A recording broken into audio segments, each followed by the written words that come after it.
On the second floor of the hotel, Supervisor Bob Vinson was on night duty when he saw a strange-looking machine in the corridor that hadn't been there a little while ago. This floor of the hotel, which was dedicated to employees, gave Bob a weird feeling upon seeing the strange machine at this time of night. It was a metallic box with a smaller box connected on top, and its front part looked like a strange control panel. The control panel had a total of 28 switchable keys. At that time, it was 6:30 in the morning on the 23rd, and this incident took place at Harvey Lake Tahoe Hotel and Casino in Nevada, which was about to become national news headlines within the next 24 hours. For Bob Vinson, it wasn't just about the strange machine. He had been on duty all night but hadn't heard any noise of someone placing the machine in the corridor. Whoever left this machine had placed it on 4 wooden blocks embedded into the carpet, suggesting it was quite heavy.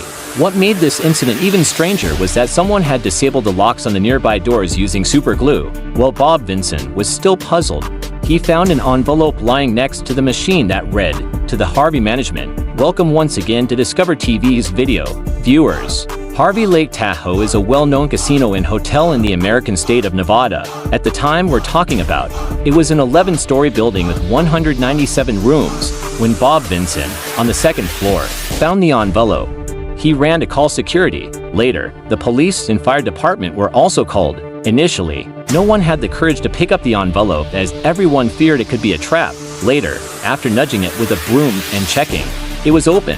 Inside, there was a 3-page document typed on a typewriter. At the top, it said "Warning for Hotel Management and Bomb Squad." Below the headline, it was written not to try to move the bomb as it contained a mechanism that would detonate it in milliseconds if disturbed even slightly. Adding water or gas was also warned against, as it had float switches that could increase air pressure and cause detonation.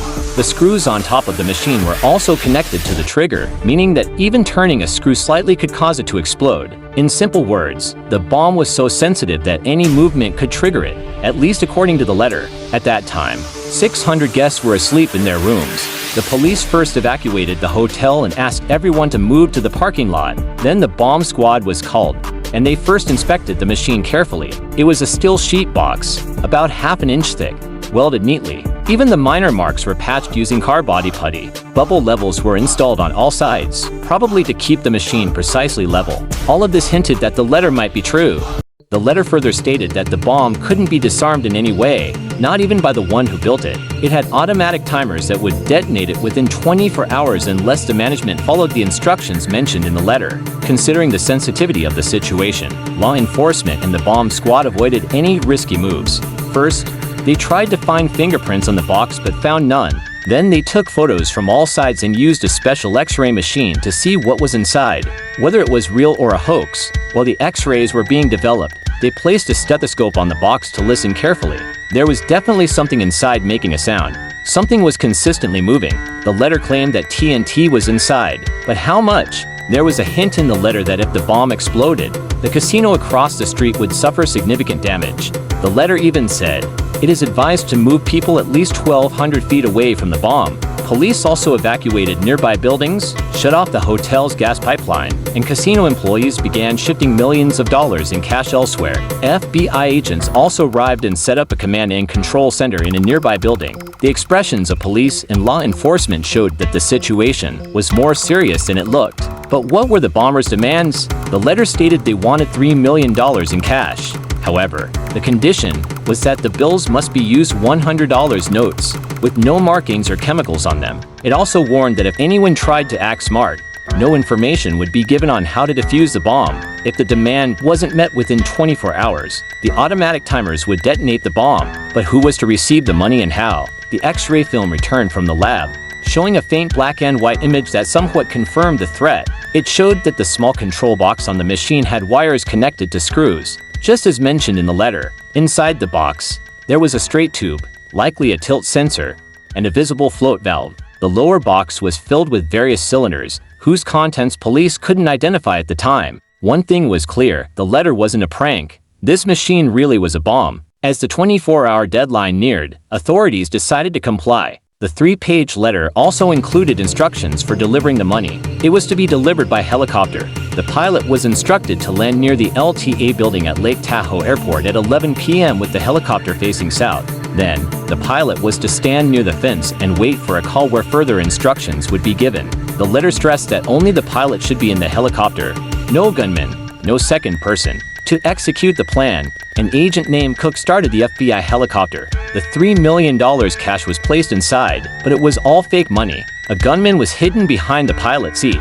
To send a message to the suspect, a news broadcast aired saying there was confusion regarding the location in the instructions. When the mastermind realized the police were still willing to deliver the money, he called the police station and said, "Turn switch number 5 on the machine to the up position and wait for the next call." Maybe he wanted to buy time to create a new plan. That's why he suggested flipping a dummy switch, but now it was too late. It was 6:40 in the morning.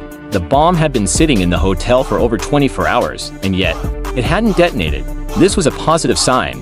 Meanwhile, in the command and control center, FBI, police, bomb squad, and fire department teams estimated that the box might contain up to 1,000 pounds of TNT. They calculated that if it exploded there, the hotel's pillars wouldn't be damaged. At most, only the interior would be affected.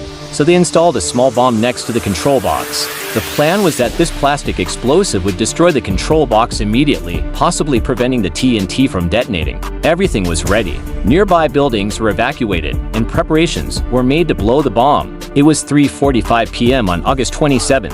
A crowd stood a kilometer away, watching, and news outlets were recording the scene. Then came the shout, "Fire in the hole!"